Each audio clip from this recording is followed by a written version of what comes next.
I'm back. Oh, hello. Wait. Oh, hello, hello. I have missed you.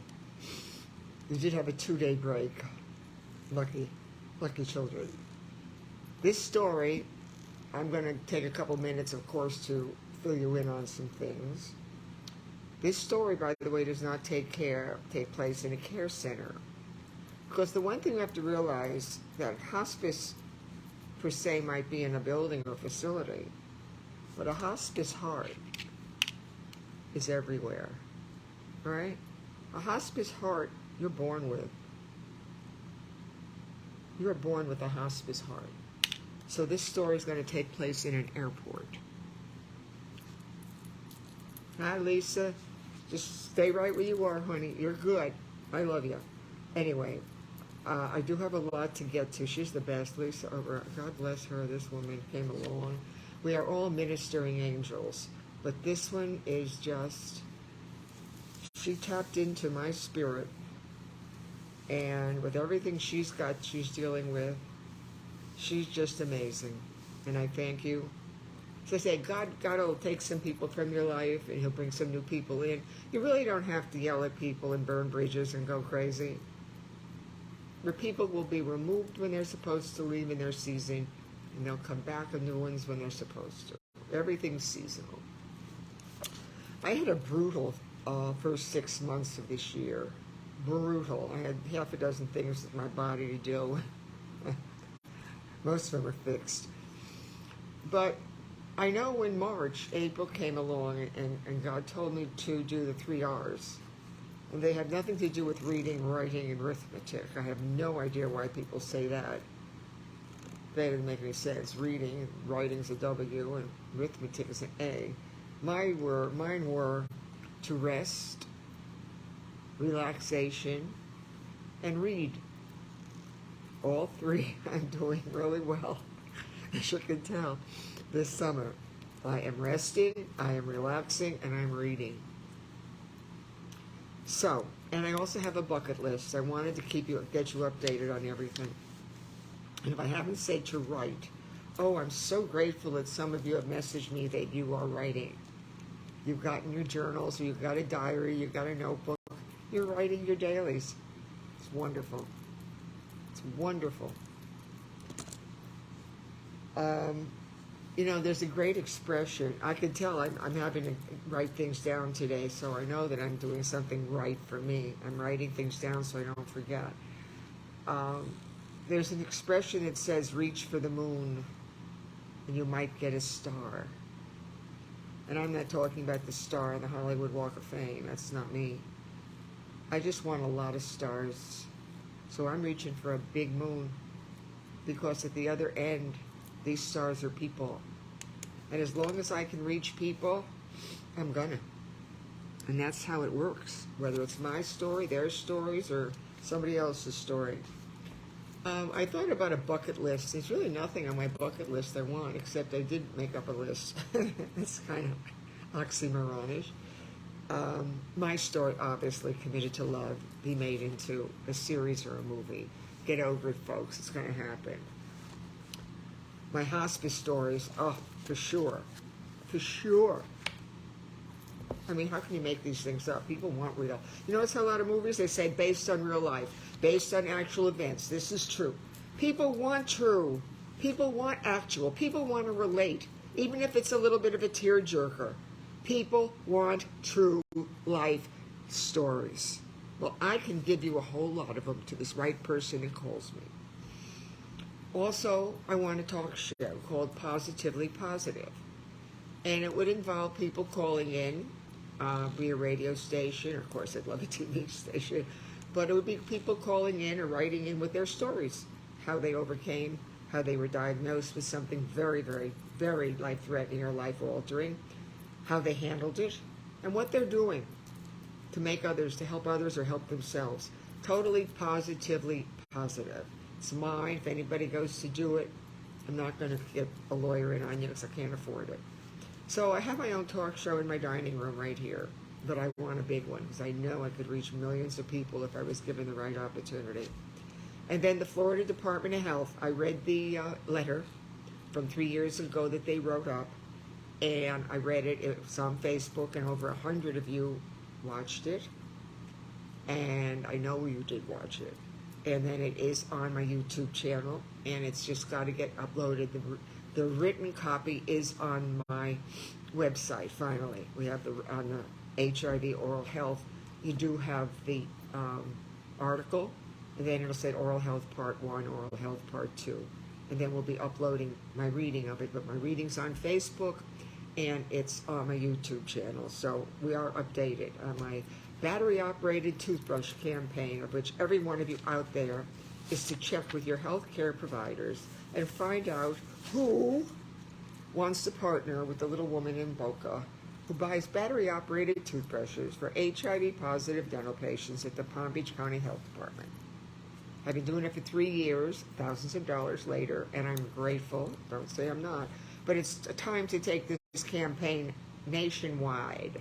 Can you think, with all the greed and all the corruption and all the stuff that's going on with the companies, how somebody in the oral health care business, or a Johnson & Johnson, or a Palmolive Colgate, or a Clear, don't you think some company would love to take something like this on and buy battery-operated toothbrushes for all the HIV dental patients in the country? Do you know how that would make them look? You couldn't buy advertising that this will get you, and let me be the spokesperson. I'm the infomercial girl. You couldn't buy the amount of advertising that we could get for your product, whether it's a Broxident or a Philips or an Oral-B. Think about it.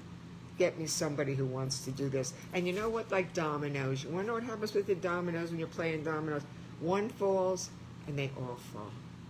One of this something, whether it's my story, hospice story, talk show, health department, something's going to break. And when it does, they're all going to fall into place. How's that? My dear friend Rob Scott this weekend gave me one of the greatest belated birthday gifts ever. He knows I love Post-its. He gave me an 8-pack of the most gorgeous colored Post-its. I want to thank him, because he knows as soon as I make a mistake or finish something, I've got to rewrite it. Thank you, Rob. All right, now I want to get into this. Go to my website, SusanMitz.com. Do what you want with it.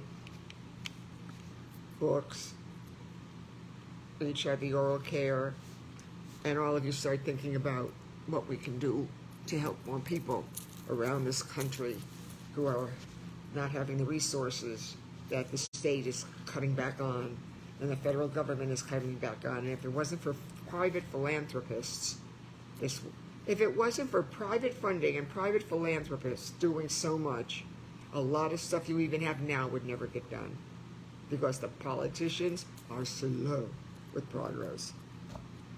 All right, Monday, June 27th. Remember I said a hospice heart is everywhere in here.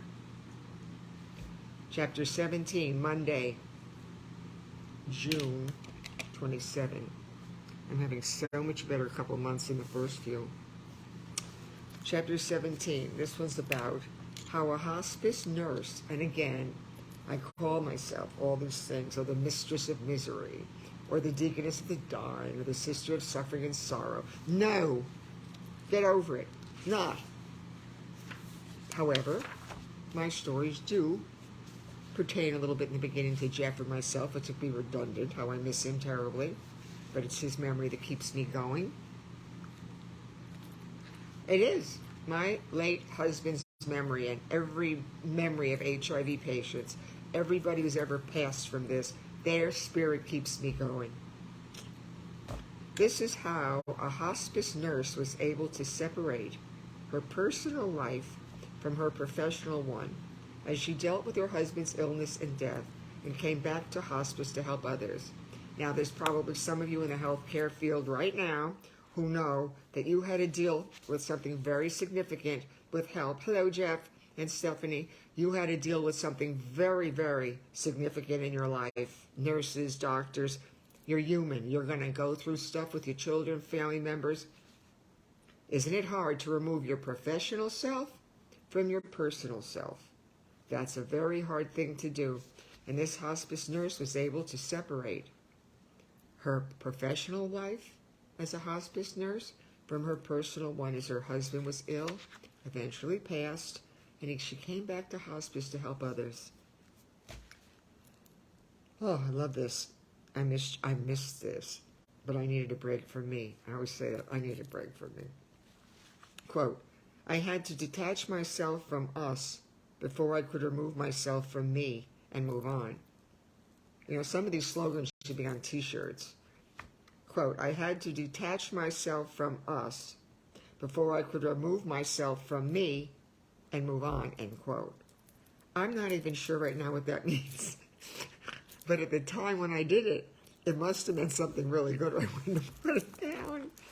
And I do read my book before I go to bed. I read my stuff because I do like to go to sleep. That's why I said the sister of sorrow and suffering.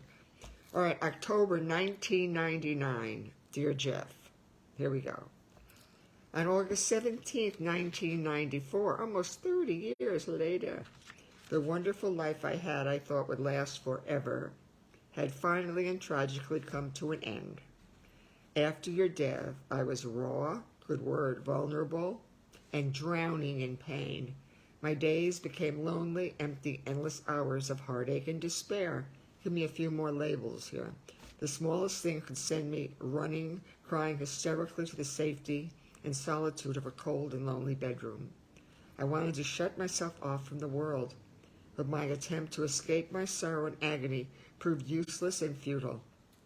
I could not run away and hide from myself. You carry yourself with you. No matter where you move, whether you buy a car, whether you buy a house, sweetheart, your baggage is going with you, so deal with it. I never realized how traumatic the long-term effects of your illness had been on me. Everything I saw reminded me of the horrible disease you had to endure. I stopped watching programs on television that dealt with illness, tragedy, or loss. Yeah, perfectly natural. I avoided listening to any kind of music. Yep, for fear that a song would remind me of the past and bring back a beautiful memory of the life that I once shared with you. To this day, I still have to be very careful. These emotional waves. I couldn't go to the movies because there might be a scene that would cause me to lose control, even though I sat in a darkened theater surrounded by the company of strangers. I placed our photo albums in a storage box and gathered up the dozens of videos we took during our many fun-filled, exciting vacations. These remembrances were too painful to endure. Yeah. I tried getting involved with organizations that help people living with AIDS. I hoped that the information I'd acquired through my experiences over the past 2 years might assist others who were going through similar situations. That was in the early 90s, remember? Not today. But the horrors I watched these people face their ordeal, and the visible signs of the disease was intolerable and impossible for me to do. I had to avoid being around anyone who looked ill. Don't ask me a year later why I was thrown into the hospice program and loved it for 6 years. But the horrors I watched these people face their ordeal and the invisible signs of the disease was intolerable and impossible for me to do. I had to avoid being around anyone who looked ill. Losing you was even more painful because I was a caregiver and a nurturer by nature. I'm a nurturer by nature. I loved being a homemaker, your wife, and I enjoyed knowing that I was good at helping you. I liked being a part of a team. I thrived on the responsibility of taking care of our home and being there for you. Your thanks and appreciation for doing the things that I chose to do felt wonderful. I needed you to need me, and you did. I needed you to need me, Jeffrey, and you did. However, taking care of a loved one who is seriously ill is not the same as taking care of others on a daily basis. If my frustrations were that overwhelming, both during your illness and after your death, how painfully difficult it must be for someone who is trained to do so professionally. This story is about an incredibly strong and courageous nurse who had to deal with this issue. She was taught to help, to heal, and to assist people in their time of need. And yet when a life-threatening illness happened to her husband, she herself felt helpless and hopeless. She spoke to me about the problems she'd experienced when she went back to work and how difficult it was to assist people again after her loss. Remember, I told you, these stories are real. The scenes change, the climates change, the years change, the pages change. People's emotions and issues don't change. No. Thousands and thousands of years from now, as previously. No. How we react might change. How we deal with the experiences might change. But you're born with feelings, emotions, and issues and stuff. You can either choose to run away from them and get addicted to something a lot worse than crying and going nuts like I do with my stories. Or you can literally get into something that could kill you, yourself, killing yourself. I did at least try to do something positive with my pain. And I'm here right now, almost 30 years later, speaking to every one of you. So I know I've done something right, because I'm still here talking to you. And you're still here listening to me. Gotta love a girl who never stops. This story did not happen at a hospice care center, but while I was on my way to visit my parents in Albany, New York. It was their understanding at this time and their unconditional love and support that I really needed now. My parents did live to be 92, and I did help to take care of them. I was involved with hospice up in Albany, though they didn't need it. But I was involved with hospice up in Albany and spoke on several TV shows about the wonderful work they do. And I'd set myself up in case my parents did need hospice up there, that I knew some of the people that would be able to assist them. But they didn't need it, but they died. They passed together in the same skilled nursing facility, and for, I think, 72 years they were married. And they were right across the room from each other when they both passed. So I've got a lot of years left in me, I think. But it was my parents' understanding at this time and their unconditional love and support that I really needed now. While I was waiting for my flight, I noticed a woman wearing the same red hospice heart pin on her collar as I was. I found myself staring at her because she was strikingly beautiful. Her dark brown hair was cut very short, and her flawless olive complexion made her look healthy and athletic. When she realized that I was staring at her, she smiled at me. Her smile was warm and sincere. I walked over to her and said, "I couldn't help but notice that you are wearing a hospice heart pin. We have great taste in designer jewelry." "My name is Susan. I'm a volunteer at a care center in Boca Raton." She extended her hand and said, "I'm a hospice nurse in Fort Lauderdale. Do you have this pin in your latest..." She said, "Do you have this pin in all the latest colors?" "Oh, yes," I responded. "They were having a sale on them, and I bought a rainbow of shades." We laughed because we both knew that the pins were free. Little yellow pin, little red hospice heart pin, just like my glasses. I said, "What time is your flight?" She responded, "I've got an hour before I board." I said, "Me too." I said, "Let's go get a cup of coffee." She asked me why I got involved with hospice. I said, "My husband died from AIDS. He was ill for 2 years, and hospice helped at home during the final weeks. I didn't know anything about hospice until this happened. Now, besides being at the center, I write stories about issues that others are going through as they face similar situations." She said, "You went through a lot, didn't you?" "Yes," I said. "It was the most difficult thing I could ever have imagined. I didn't know if I could survive after his death. Now I know that hospice will always be in my life, and it always will be. I may not be active, but it will always be in my life." She said, "I was a hospice nurse at a care center in Fort Lauderdale for 8 years. When my husband was diagnosed with pancreatic cancer. We had just celebrated 20 wonderful years of marriage and renewed our wedding vows on a 10-day Alaskan cruise. When he was first diagnosed, I was thankful that I knew so much about this disease and was able to help him. I understood the dimension of his condition and felt fortunate that he could depend on me during his treatments. I was able to help him both as his wife and a nurse. I adjusted my schedule to accommodate his needs, and for 3 years, we managed to get through some difficult times. As my husband's condition deteriorated, it became more physically, mentally, and emotionally exhausting for me to be at work and perform my nursing duties. You think? As her husband's condition she said, deteriorated, it became more physically, mentally, and emotionally exhausting for me to be at work and perform my nursing duties.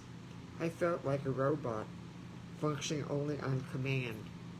Every day, I saw the horrible future in front of me. When I knew that his death was imminent and he finally needed hospice help, I found it impossible to deal with. I felt frustrated, helpless, and worst of all, hopeless. I wanted to do something more for him, but I couldn't. I helped others, but I couldn't help him, and I wasn't able to help myself. After he died, I threw myself into my work. I didn't want to be at home thinking. I didn't want the intense feeling of frustration causing me to remember the ordeal I'd just been through. I thought that the only way for me to deal with my loss was to give everything to my career and to the people I could still help. 6 months later, I had a breakdown. I collapsed at work and had to take a leave of absence. I can see her telling me this right now. I can remember her plain as day. These stories bring back so many memories. 6 months later, because she threw herself too quickly back into her work, she had a breakdown. She collapsed at work and had to take a leave of absence. I was exhausted, burnt out, and on a path of self-destruction. I hadn't taken the time to separate the professional nurse from the personal wife. I had to deal with what had happened, decide what I wanted to do with the rest of my life, and take care of myself. I had half a dozen nurses and social workers and other people who come on, and I'm sure this one will get to you and you'll think about it. It took a year for me to decide that I truly loved nursing and helping people. I also loved hospice because I understood the needs of people at this time. I couldn't change the outcome, but as a wife, nurse, and caregiver, I made this journey a little more bearable. I lost my husband and best friend, but my understanding of this experience has made me stronger, and I'm a better nurse now because of it. I've heard this from other professionals.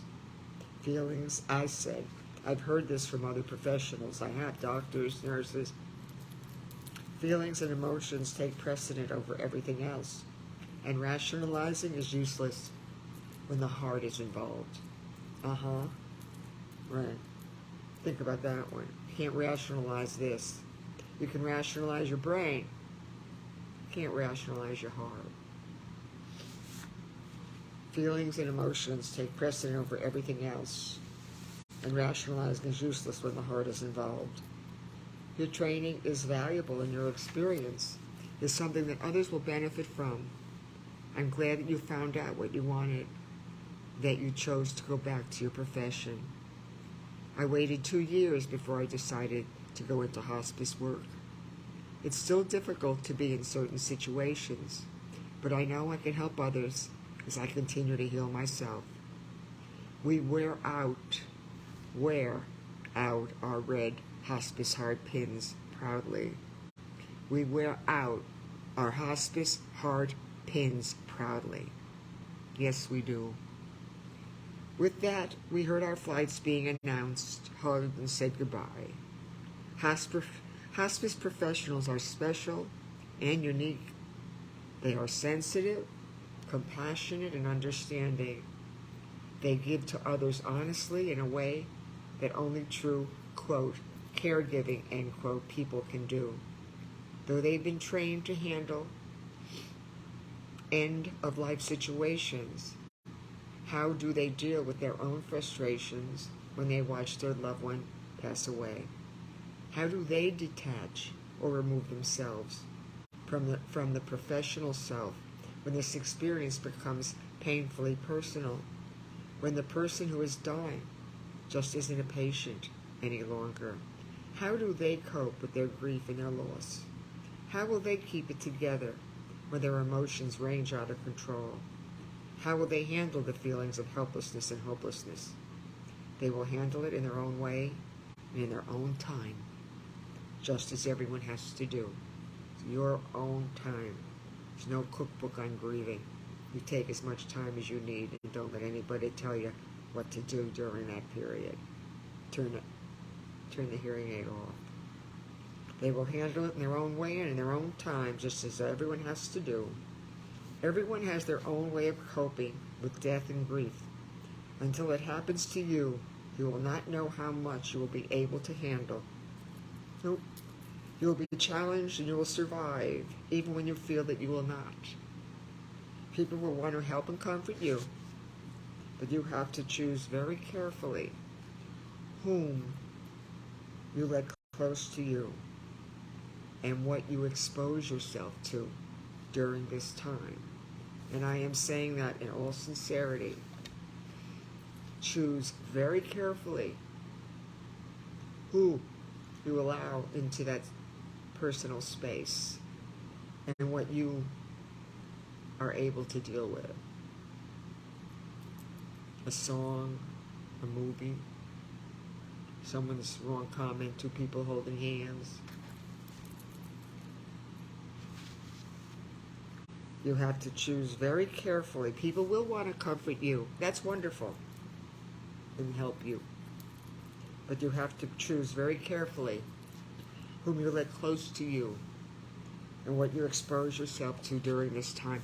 God, I want a talk show out of my dining room. Not a real talk show, a radio show, a TV show, something where the lines would light up and I wouldn't preach and I wouldn't yell, and I'm not a psychologist. I would just share my experiences and what I'm doing here. Just sharing how I understand, okay? I did not know how long my grieving process would take or what to expect. I couldn't anticipate what might happen next because I didn't know what my future would involve. Now that you were gone, Jeffrey, my only consolation was the fact that your pain and suffering was finally over. I felt a sense of completion, because I had been there for you during your life and assisted you until the end. Completion. It's a big word. Complete your tasks, as hard as they may be. Training people to save, heal, and cure cannot stop the heart from feeling. Training people to save, heal, and cure cannot stop the heart from feeling. You once said to me, Susan, I will never get AIDS because you take such good care of me. Oh yeah, you said it a lot. Yep, you said, Susan, I will never get AIDS because you take such good care of me. We believed that once in a while, didn't we, Jeff? How could you give me so much credit? I was able to help you for 25 years as your wife, friend, caregiver, and caretaker, but I could not stop you from dying. I could give you quality of life, help you to maintain your dignity and pride, and did many things for you that needed to be done, but nothing could stop the disease from taking your life. You trusted me with your care, and I know that I did the best that I could.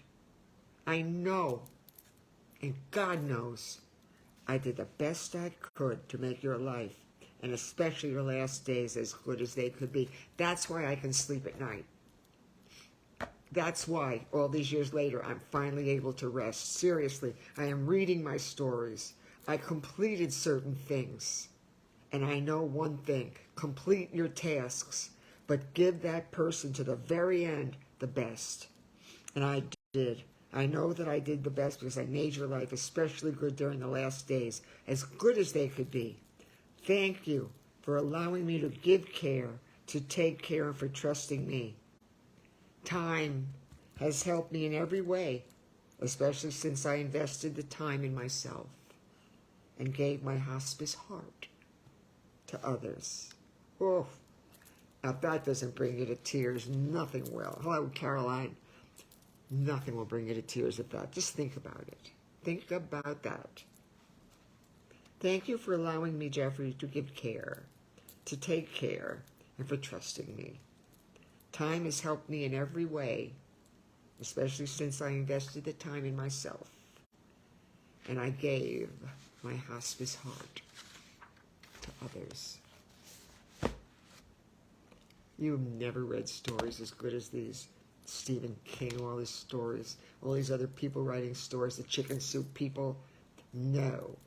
All these chicken soup people.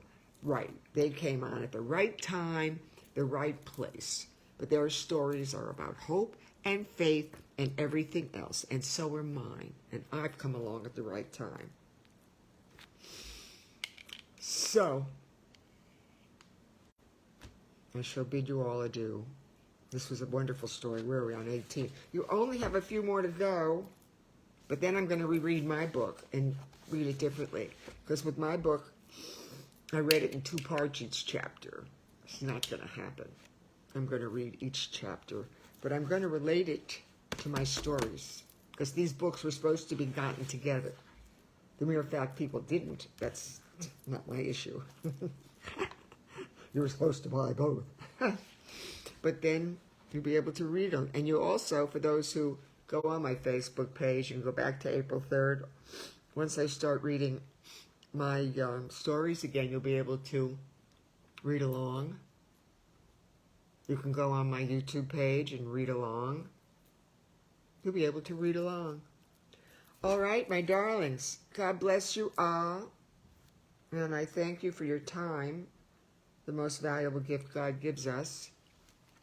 And keep your eyes open for someone in the oral health field who wants to take Total Health Begins with Oral Health campaign nationwide.